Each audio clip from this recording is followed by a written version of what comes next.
This is the story of Hansel and Gretel. Once upon a time there dwelt on the outskirts of a large forest a poor woodcutter with his wife and 2 children. The boy was called Hansel and the girl Gretel. He had always little enough to live on, and once, when there was a great famine in the land, he couldn't even provide them with daily bread.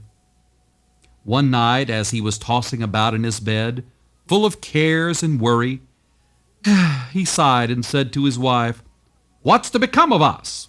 How are we to support our poor children now that we have nothing more for ourselves?" "I'll tell you what, husband," answered the woman. "early tomorrow morning we'll take the children out into the thickest part of the wood. There we shall light a fire for them and give them each a piece of bread. Then we'll go on to our work and leave them alone. They won't be able to find their way home, and we shall thus be rid of them." "No, wife," said her husband, "that I won't do. How could I find it in my heart to leave my children alone in the wood? The wild beasts would soon come and tear them to pieces." "Oh, you fool," said she. "Then we must all 4 die of hunger, and you may just as well go and plane the boards for our coffins." And she left him no peace until he consented. "But I can't help feeling sorry for the poor children," added the husband. The children, too, had not been able to sleep for hunger, and they had heard what their stepmother had said to their father. Gretel wept bitterly and spoke to Hansel. "Now it's all up to us." "No, no, Gretel," said Hansel. "Don't fret yourself. I'll be able to find a way of escape, do not fear." And when the old people had fallen asleep, he got up, slipped on his little coat, and opened the back door and slipped out. Now the moon was shining clearly, and the white pebbles which lay in front of the house glittered like little bits of silver. Hansel bent down and filled his pocket with as many of them as he could cram in. Then he went back and said to Gretel, "Be comforted, my dear little sister, and go to sleep. God will not desert us." And he lay down in his bed again. At daybreak, even before the sun was up, the woman came and woke the 2 children. "Get up, you lazy children. We're all going to the forest to fetch wood." She gave them each a bit of bread and spoke. "There's something for your lunch, but don't you eat it up before, for that's all you'll get." Gretel took the bread under her apron, as Hansel had the stones in his pocket. Then they all set out together on the way to the forest. Now after they had walked for a little while, Hansel stood still and looked back at the house. And this maneuver he repeated again and again. His father observed him and spoke. "Hansel, what are you gazing at there? And why do you always remain behind? Take care and don't lose your footing." "Oh, father," said Hansel, "I'm looking back at my white kitten which is sitting on the roof, waving me a farewell." The woman exclaimed, "What a donkey you are! That isn't your kitten. That's the morning sun shining on the chimney." But Hansel had not looked back at his kitten, but had always dropped one of the white pebbles out of his pocket onto the path. When they reached the middle of the forest, the father said, "Now, children, go and fetch a lot of wood, and I'll light a fire that you mayn't feel cold." Hansel and Gretel heaped up brushwood till they had made a pile nearly the size of a small hill. The brushwood was set afire, and when the flames leaped high, the woman said, "Now lie down at the fire, children, and rest yourselves. We are going into the forest to cut down wood, and when we've finished, we'll come back and fetch you." Hansel and Gretel sat down beside the fire, and at midday they ate their little bits of bread. They heard the strokes of the axe, so they thought their father was quite near. But it was no axe they heard, but a bough he had tied onto a dead tree, and that was blowing about by the wind. And when they had sat for a long time, their eyes closed with fatigue, they fell fast asleep. When they awoke at last, it was pitch dark. Gretel began to cry and said, "How are we ever to get out of the wood?" But Hansel comforted her. "Wait a bit," he said. till the moon is up, and then we'll surely find our way back." And when the full moon had risen, he took his sister by the hand and followed the pebbles, which shone like new threepenny bits, and it showed them the path. They walked all through the night, and at daybreak they reached their father's house again. They knocked at the door, and when the woman opened it, she exclaimed, "You naughty children! What a time you've slept in the wood! We thought you were never going to come back." But the father rejoiced, for his conscience had reproached him for leaving his children behind by themselves. Not long afterwards there was again a great dearth in the land, and the children heard their mother address their father thus in bed one night. "Everything is eaten up once more. We have only half a loaf in the house, and when that's done, it's all up with us. The children must be got rid of. We'll lead them deeper into the wood this time, so that they won't be able to find their way out again. There is no other way of saving ourselves." The man's heart smote him heavily, and he thought, "Surely it would be better to share the last bite with one's children." But his wife wouldn't listen to his arguments, and did nothing but scold and reproach him. If a man yields once, he's done for. And so, because he had given in the first time, he was forced to do so the second. But the children were awake, and they heard the conversation. Now when the old people were asleep, Hansel got up and wanted to go out and pick up pebbles again, as he had done the first time. But the woman had locked the door, and Hansel could not get out. But he consoled his little sister and said, "Don't cry, Gretel, and sleep peacefully. God is surely here to help us." As the dawn broke, the woman came and made the children get up. They received their little bit of bread, but it was even smaller than the first time. On the way to the wood, Hansel crumbled it in his pocket, and every few minutes he stood still and dropped a crumb on the ground. "Hansel, why are you stopping and looking about for?" said the father. "I'm looking back at my little pigeon, which is sitting on the roof waving me a farewell," answered Hansel. "Fool," said the wife. "that isn't your pigeon. It's the morning sun glittering on the chimney." But Hansel gradually threw all his crumbs on the path. The woman led the children still deeper into the forest, farther than they had ever been in their lives before. Then a big fire was lit again, and the mother said, "Just sit down there, children, and if you're tired you can sleep a bit. We're going into the forest to cut down wood, and in the evening when we're finished, we'll come back to fetch you." At midday, Gretel divided her bread with Hansel, for he had strewed his all along their path. Then they fell asleep, and evening passed away, but no one came to the poor children. They didn't awake till it was pitch dark, and Hansel comforted his sister, saying, "Only wait, Gretel, till the moon rises. Then we shall see the breadcrumbs I scattered along the path. They will show us the way back to the house." When the moon appeared, they got up, but they found no crumbs, for thousands of birds that fly about the woods and the fields had picked them all up. "Never mind," said Hansel to Gretel. "You'll see we'll still find a way out." But all the same, they did not. They wandered about the whole night and the next day from morning till evening, but they could not find a path out of the wood.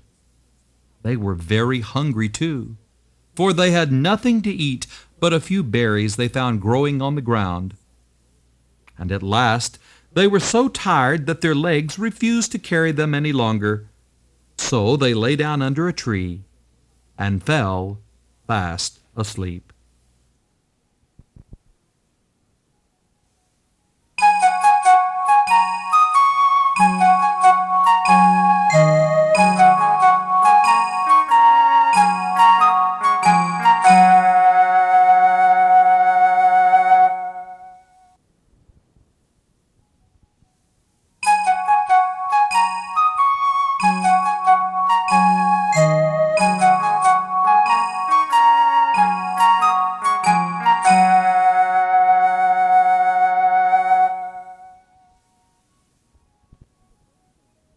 On the third morning after they had left their father's house, they set about their wandering again, but only got deeper and deeper into the wood.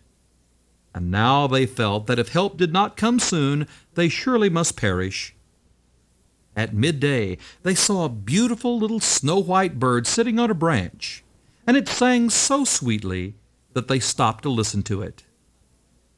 Now its song had finished, and it flapped its wings and flew in front of them. They followed it and came to a little house, on the roof of which it perched.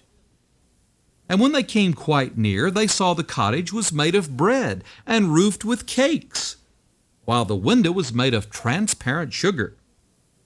"Now we'll set to," said Hansel, "and have a regular blowout.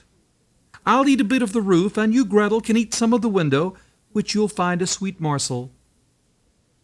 Hansel stretched up his hand and broke off a little bit of the roof to see what it was like, and Gretel went to the casement and began to nibble at it.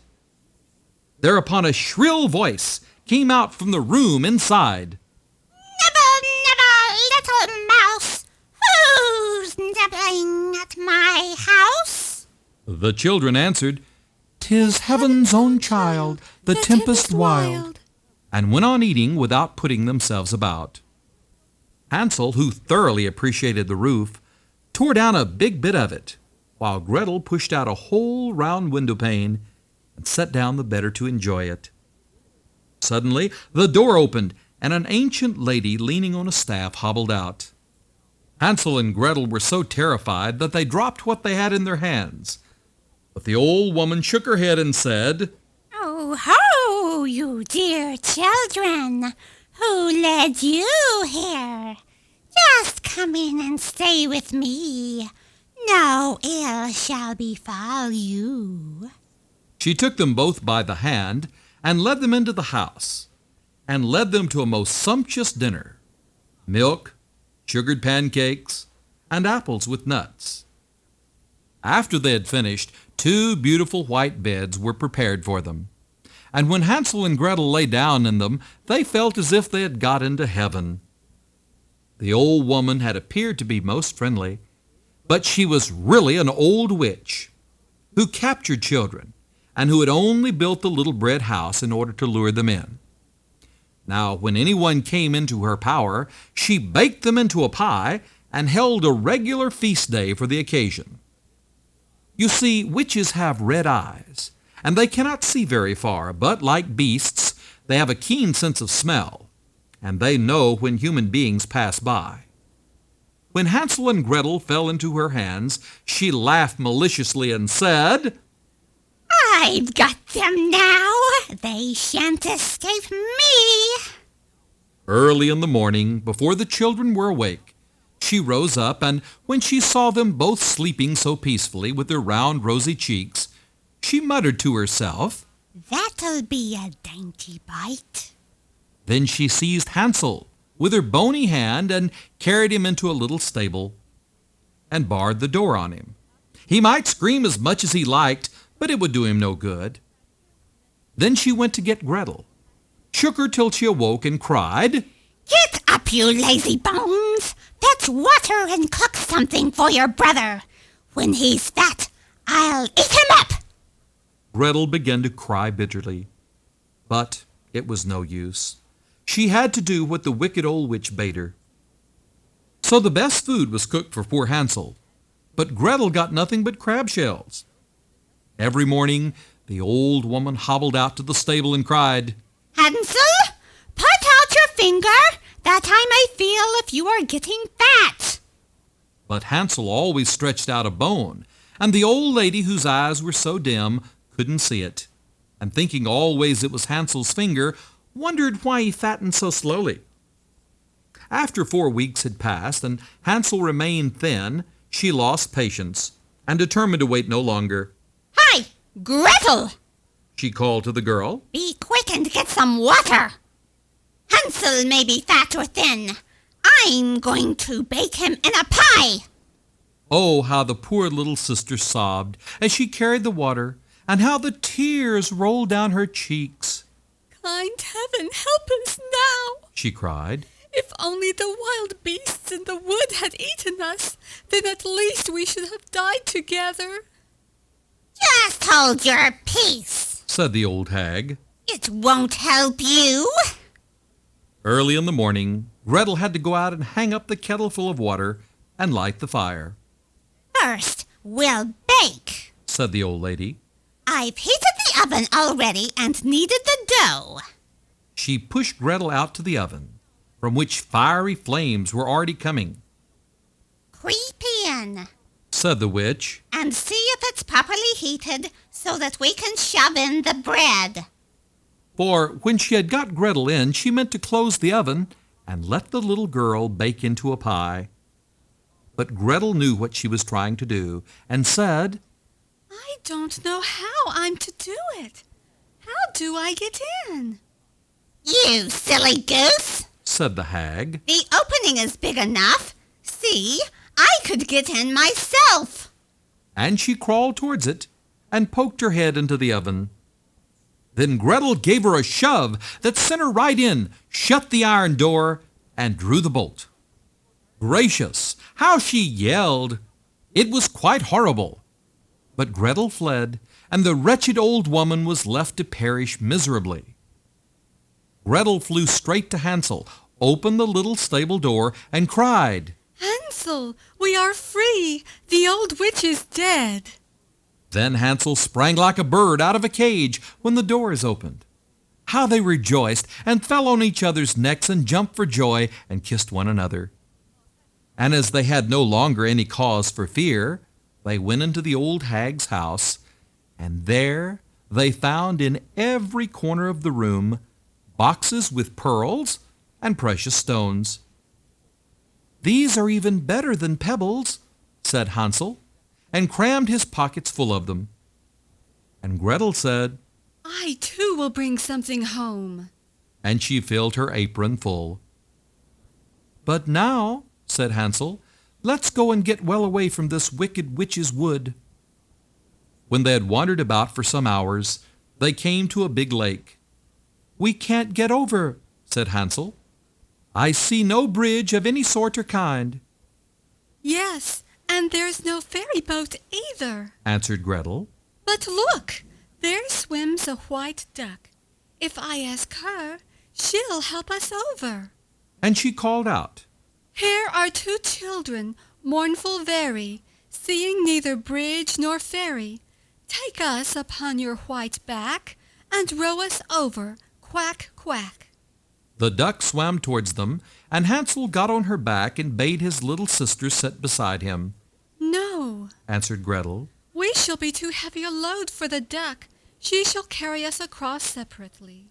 The good bird did this, and when they were landed safely on the other side, and had gone on for a while, the wood became more and more familiar to them, and at length they saw their father's house in the distance.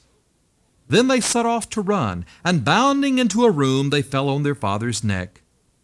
The man had not passed a happy hour since he left them in the wood, but the stepmother had died. Gretel shook out her apron so that the pearls and precious stones rolled about the room, and Hansel threw them one handful after the other out of his pocket. Thus all their troubles were ended, and they all lived happily ever after.